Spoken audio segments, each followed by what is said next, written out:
I know, just, it was his, you know. I'm with you, I think it's a small success. All right. So, this is grading, grade scale and Laude system. Not a whole lot has changed from when some of you were here last time, but we're gonna go over it for those that are new. Go ahead.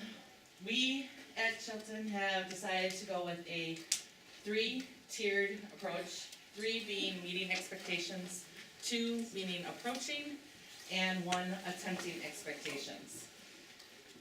What that means is a 3 means that you are meeting the standards on a regular basis. 2, you are so close, you're almost there. And 1 is we've got a little bit of work to do. Incomplete means that there has been no demonstration of that standard whatsoever.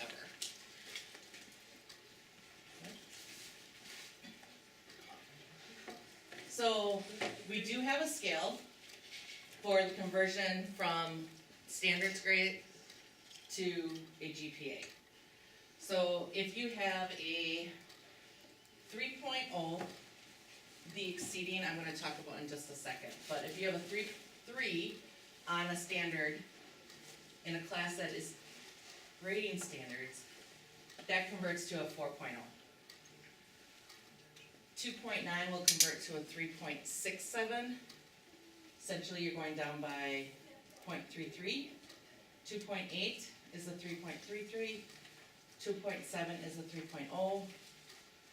And all the way down to 2.4, the conversion is there. 2.4, you're going to get a GPA of a 2.0. After 2.4, that means that you need to retake the course, or you're going to get an incomplete, which means that you could possibly have maybe a few things that you need to redo and get that in. We did, I believe now, say that they have 1 year to make that correction for an incomplete without having to retake the whole course. They have 1 year from that grading period, that incomplete assigned, to complete it. The exceeding, we have not decided what courses are going to be allowed to have the exceeding, but essentially, if you get a 3 in an exceeding course, you are going to have a GPA of greater than 4.0. Did we decide?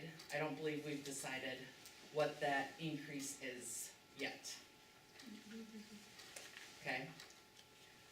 But we are in talks and we are working on that. Questions about this, because this is probably the biggest. Yep, Lynn? Just wondering where that conversion scale came from. Is it something that you guys just thought this is reasonable, or did you see other schools using it, or how did this conversion come about? Our math department, we looked at what we wanted. We knew that we wanted a 2.4 to be the lowest standard grade, and we knew that 3 was the highest grade that you could get. So then we took a look and said, what is the GPA equivalent of a letter grade? Like what do we want our students to graduate with? And so a 2.0, if you would look at a letter, which we're trying to get away from, but is the equivalent of a C. And that's what we would want all of the students at that level. So we knew that the 2.4 had to be a 2, and we knew that the 3.0 had to be a 4. And then we had a discussion to decide what was the best way of breaking that down, and it ended up with a third, the 0.33, and it worked out mathematically. So this is like my biggest, in this whole Saturday Sunday, this is my biggest concern, because in the past, the 2.9 out of 3 got you a 3.8 GPA. now it's a 3.67. So doing the same amount of, doing everything, getting the same grade is now getting them a lower GPA. Not necessarily, because this is not, 2.9 isn't a percent. It is where they're, if you looked at, you have different standards, if you have 4 standards.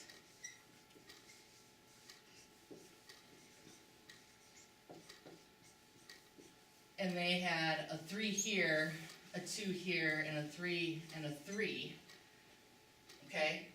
They're not meeting this standard. They've met the standard here, they've met the standard here, and they've met the standard here. But essentially with the 4, you're looking at not a 3, right? Not getting a 3.0. You agree with that? Okay? So if they then take this and average this out, and I'm sorry, I don't know this. Anyone know? Should be 4. I'm going 2.75. That's what I thought it would be, but I'm not positive. Okay? Would be a 2.75 that they would have earned for this class. Now, we haven't talked about like the rounding, if they're gonna do it, make that a 2.8. But then, because they've never met this standard, and we don't know what the standard is, cause this is just a fake, but that could be a majority of that class. That's a 1/4 of that class. So a 1/4 of that class should contribute to almost like a C, but at a 2.8, they're at a 3.33. If you would break it down into, this is the entire class. You've got 4 sections, they didn't meet it here. So essentially, a 1/4 of the class they didn't succeed in. One thing I do wanna just jump in and say, not to interrupt No, you, Kelly. Please. This, while we do wanna give our math department a tremendous amount of credit for the work and figuring out the numbers, it didn't just come from our math department. We did look at a lot of other schools that are doing conversions similar to this, schools that are of similar size, or are at the same point in the path, just to compare what makes the most sense. What are they doing? Where are their students going for school? So like Chautauqua Weyerhaeuser, St. Croix Central, and then I believe Nina. Those are some of the schools that have very similar, if not near identical, breakdowns for their conversion. So it's not just something that we, just kind of came up with on a whim. We did do a significant amount of research and contact other schools that are using standards-based learning and using a similar model, the 3-point, and went from there. The other thing you need to remember is, like for personal finance, if you're not meeting that standard, you're not passing. So we're doing everything we can to get you to meet that standard. I mean, that too would cause a student in my class to get an incomplete until I know that they really understand that standard. And that's gonna bring that grade up. I think it would be helpful for you guys to provide the other schools that you've looked at. For example, I have Winneconne's here, and actually today asked for Nina's and Appleton North as well, because there is a big difference between that, our children's scale and like the Winneconne scale. So where the Winneconne, if a student in Winneconne gets a 2.9, that's actually converts to a 4.0 on their scale. And like, for example, a 2.7 would be a 3.5. So I mean, that's concerning that you could look at a student, if they went to Chilton, their GPA would overall be lower than if they went to Winneconne. And so again, it's like when you're competing for scholarships, who's ever looking at that would think, oh, this is a stronger student coming out of Winneconne.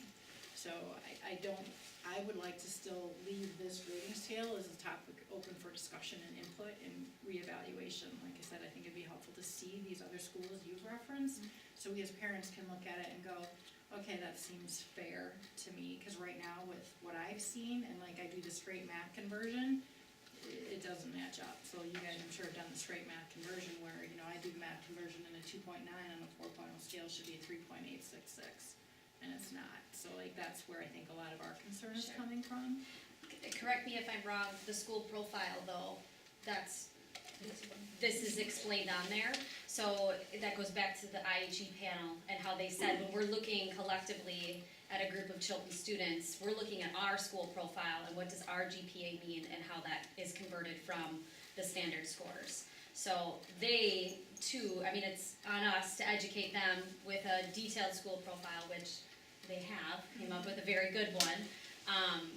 From what we have heard from the IHE panel at the last meeting, that they have to use that as a guide and not just because a 3.0 GPA is gonna look different for Chilton high school students than a 3.0 student potentially at Winnicott. So it's on us and it's also on the admissions department to Right. really be educated on.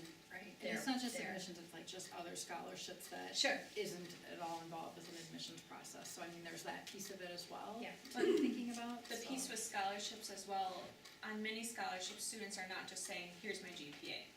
Yeah, They're we providing- actually did scholarships before we came to this meeting, and we didn't look at anyone's GPA, did we? But when you're talking nationals, I mean, I can see local, and ones for Chinton High School are just on the But But when you're talking bigger, and like, so my kid goes to Iowa and it's a scholarship through Iowa, I mean, he's gonna be the only one who applies from Chilton, so he's not gonna be able to compare 20 Chilton people and say, oh, I see, you know. It could be a huge national scholarship that you have to have a 3.75 to apply for, but in Chilton we'll only have a 3.67 when it's the same kid can apply because they have a 3.8, you know, from Winnicott, And they have a 3.8. I have Police Shock scholarships right here, and I'll be evaluating them, and I will be looking at a GPA.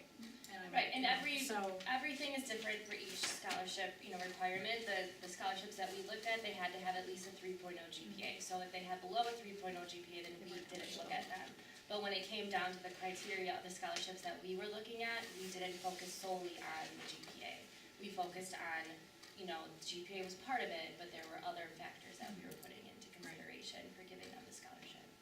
And it's not, on larger scholarships where there are multiple schools or students applying from all different schools, they're not just gonna say, what's your GPA?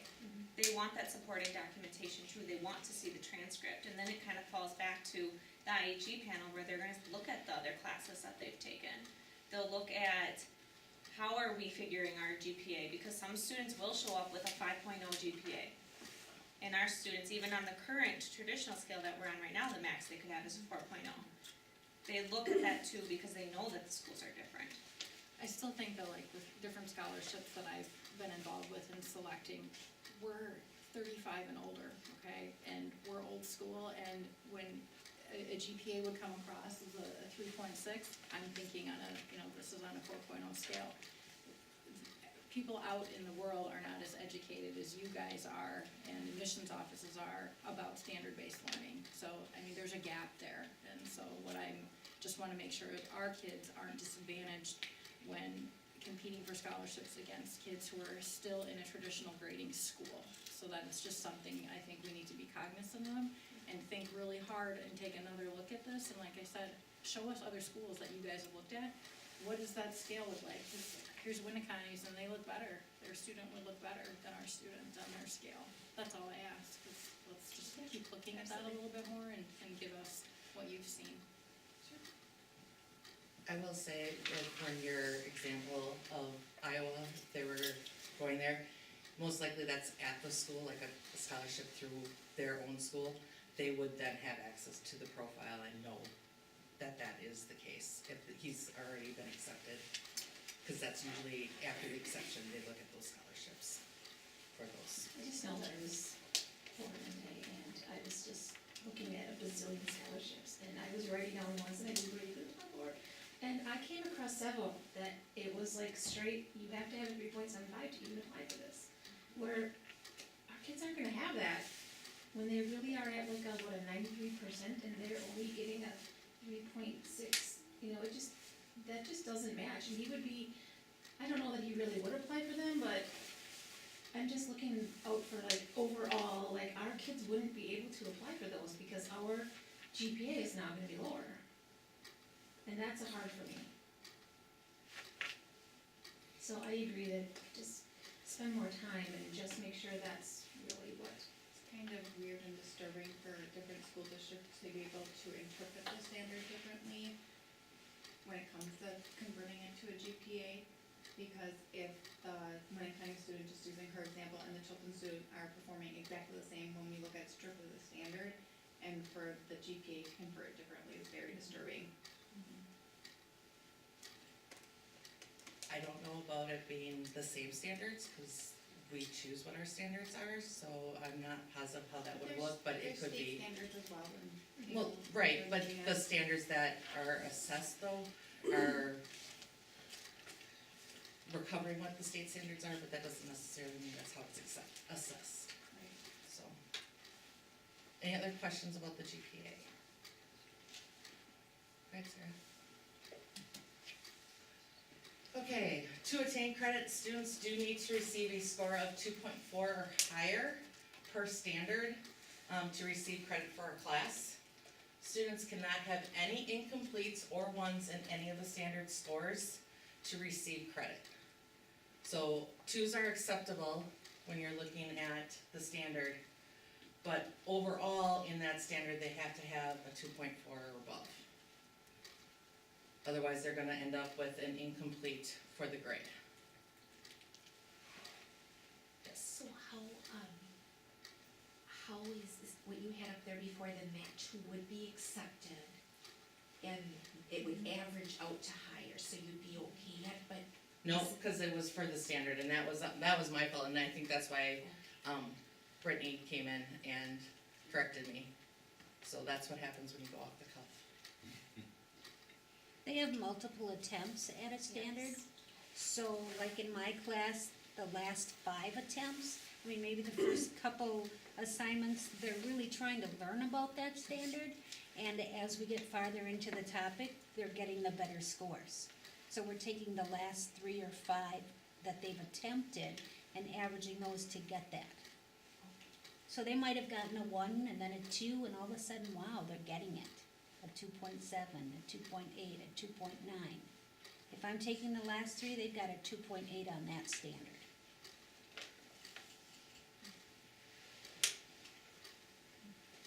Questions? You look still perplexed. No?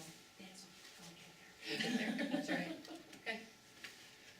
All right, we are going to be going with a Laude system for honors distinctions at graduation, very similar to what the colleges have done in the past. So if you have over a 4.0 GPA or 4.0 summa cum laude, 3.76 to 3.99 is magna cum laude, 3.5 to 3.75 is cum laude, and then 3.0 to 3.49 is just honors. And this is a graduation distinction. And that will be, I believe, recognized on their diploma. Questions? Transcript, not diploma. Sorry, transcript. Thank you. Okay, employability skills, this is the new piece that we've added. We will be recording employability skills on the transcripts in 2 areas, respect and responsibility. These skills are assessed, but they are not going to affect GPA. So there will be a spot on the transcripts for the respect and responsibility grade. Go ahead. These were some of the examples that, to determine what would be considered respect.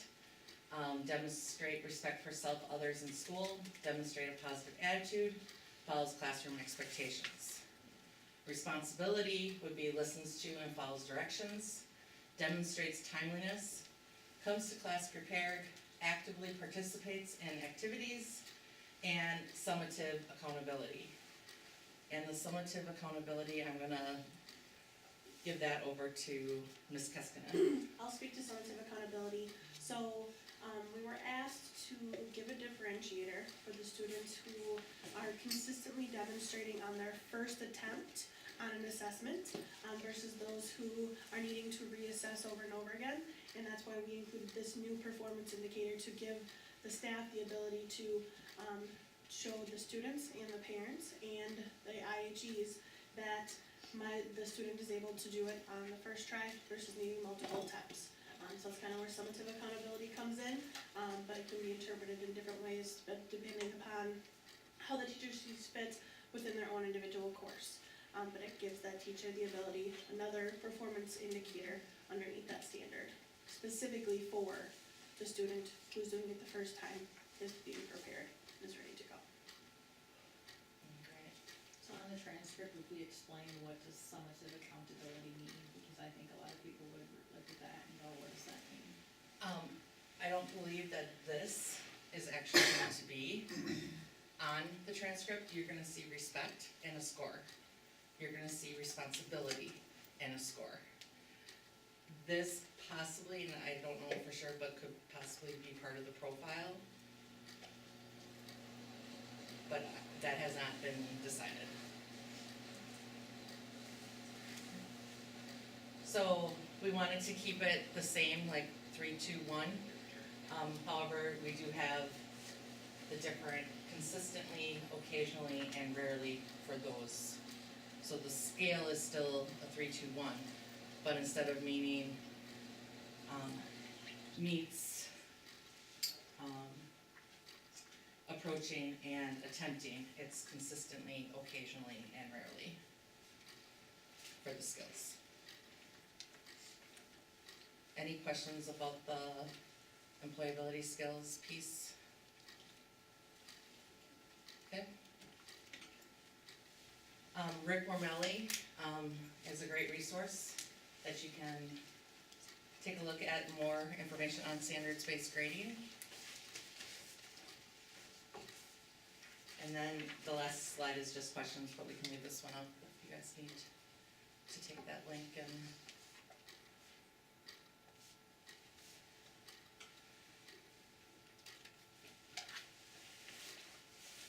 I believe that concludes unless someone has questions for anyone.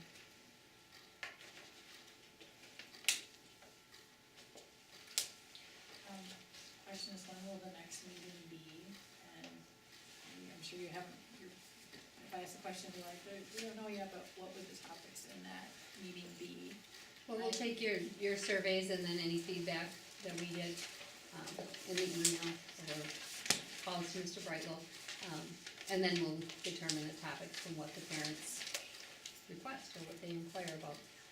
One thing I'd like to know is for next school year, I would think you guys are already planning on this, is that you need to define for the next school year, what are the classes that will have a grading scale of high, where you can achieve higher than a 3, or translating into a 4. I would hope that for next fall, we'll all know that, what those classes will be. So I'm curious, I would think you guys would figure that out during this end of the school year. Would be one thing, and then I'd also like to understand more about the grading scale. And then also the feedback regarding those employability skills, the 2 right now, like think about, are there some other ones we should include in there as well? Yeah, you can definitely send them on to Steph or any teacher that can forward them on to me or Amanda, because we're a part of that committee of establishing that, so we'd be happy to look at them. The other thing I'd like to hear a little bit more about is just the future of Power School. And I would think you guys are in discussion with middle school, because they're looking at, do they change as well? And my feedback to them is that I think it would be really helpful for parents to have some consistency going from 4th grade to 5th grade and going from 8th grade to 9th grade.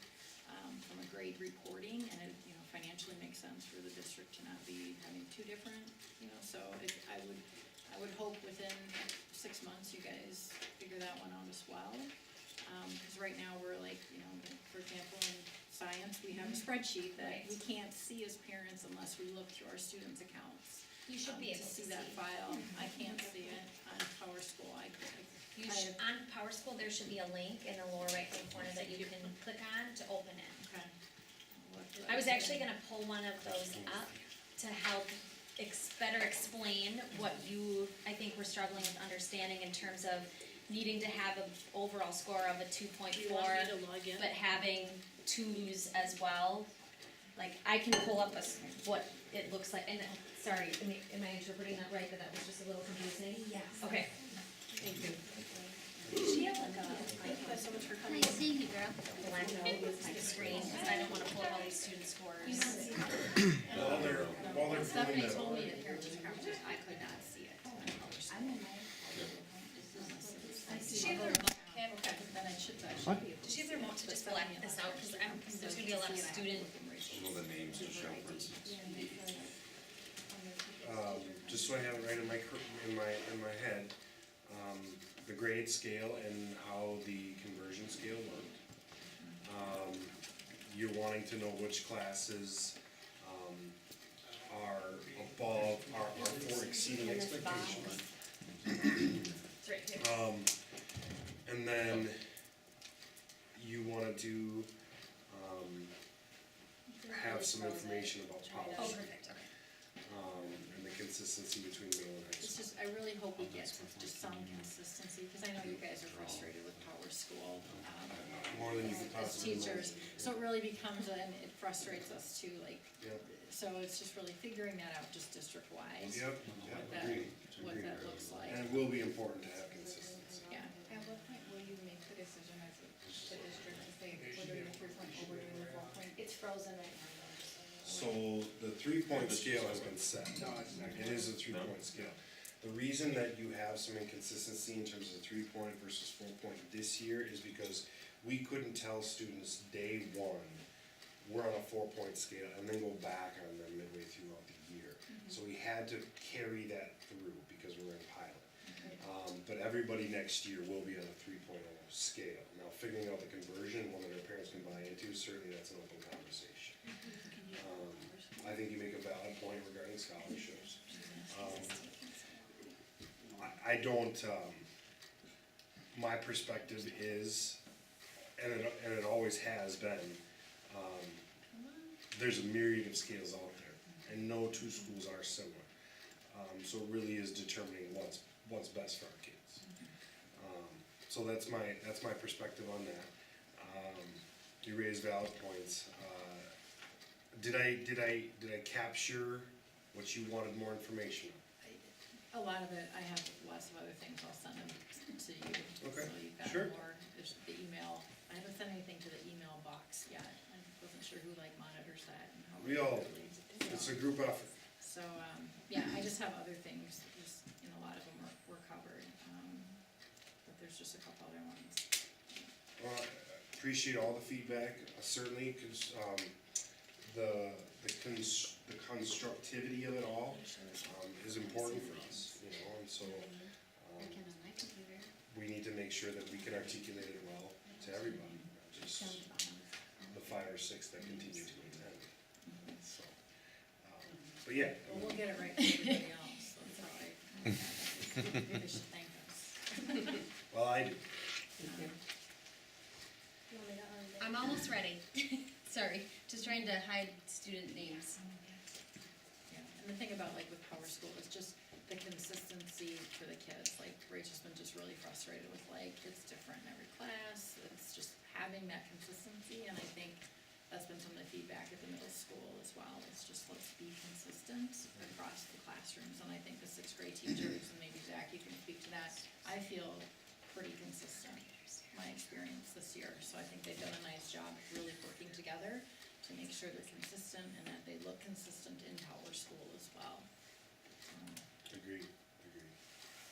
The part for us that Okay. made us have a separate reporting tool is that despite ours with Power School, their opinion is that they are calculating the grades correctly, and ours is that they are not. Right, and Stephanie walked me through that, and I thanked her for, not just accepting their response, but actually doing the numbers to see that they were incorrect. So, I appreciate that, and for you guys saying, no, that's not right. Rachel's feedback has been with that grading scale, that Stephanie has that spreadsheet of everything she's seen, and she's seen more, I think, than most kids when it comes to standard-based grading classes, if you look at last year and this year as well. She says that's the best she's seen so far, so, That's from- this. Yes, that is this. So this isn't a great example, but they were saying that moving forward next year, standards-based, learning classrooms have to have an overall score of a 2.4 or higher to pass the class. This is the overall score. Technically, this student wouldn't be passing, but there are cases where this student could have an overall score of a 2.4, but in these lime green boxes, which represent the individual standards for my class, they're like the standard, for example, standard 2, they're below that 2, which technically, if this was still a 2.4 and this was a 1.5, they wouldn't be passing that class because they're technically not passing that standard. So that's what she was trying to explain. Not only do you have to have an overall score of a 2.4 or higher, all of your standard scores also have to be at least a 2 or above. Oh, I see, so Does that make more sense? a one would not, or a 1.5 or whatever, it has to be at least, okay, I Right, got they you. can have ones down here, Okay. but when it goes to calculate that standard score has to be at least a 2. So this person would not, like if this was end of semester, this person would not pass your class because they Correct. did not pass 2 standards. And because their overall score is too low. But what if they had gotten more 3s in 2 other standards, and their overall was a 2.4, but because they still have the 1.5 and the 1.8. They wouldn't be passing. They would not be passing. Because they do not understand a core Whatever one of standard, those core standards something would that's, be. something that's important enough that it's a standard. And they are not just automatically done, they have a year to, basically they have an Rectify that. incomplete, they have an opportunity to go back and address those weaknesses that cause them to not get credit. So as a parent, you're not worried down below really at all, as long as the green scores are Sure. 2 or above.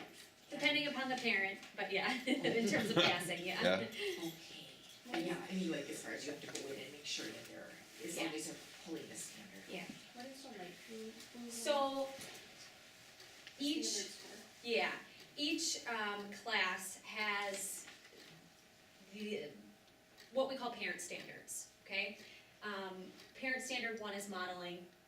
Parent standard 2.2 has to do with, 1 is questioning, 2 is modeling, like standard 5 is arguing with evidence. But underneath that, there are substandards that are specific to biology, for example. So for standard 5, which is developing the skill of arguing utilizing evidence, my 5.1 is can they do adequate claims. 5.2 is can they build claims that support, or evidence that supports their claim. 5.3 is can they explain how their evidence connects to their claim. And then 5.4 is the rebuttal. Can they acknowledge opposing opinions and the evidence that supports opposing opinions. So some classes will have more or different child standards in the teal than what is in the lime green. Like all of our science department, our entire science department all has these 6 standards. But chemistry might have a 5.5 and Mrs. Bartles might have a 2.3 because that's a more specific skill that fits for that content. Does that make more sense?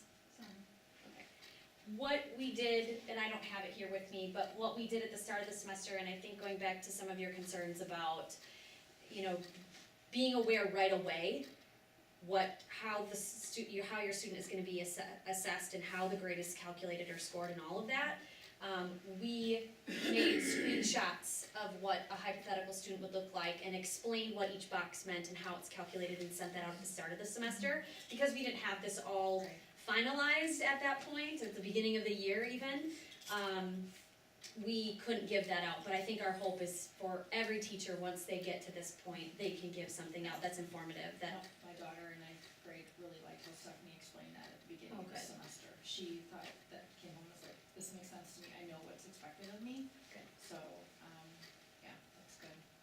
And you can't really see it, but I started to build in, once I started to pilot it second semester, is the employability skills, and I've started to add a column too that tells the parent and the student the number of reassessments they've done, so that parents can be aware too, okay, my student is at a 2.3, you know, the student comes home and says, I'm doing everything I can, you know, well, are you though? Because you haven't reassessed, you haven't, you know, taken any advantage of the opportunities you have to reassess on the standard. So, we're all learning, but any feedback you can give to us is accepted. And how do we open that? That is a great question. So I can't do that without logging in as another student or parent, but, well, no. Log in though and look, What's that? I think I can log in and look at, but you see the student names, Right. okay, never mind.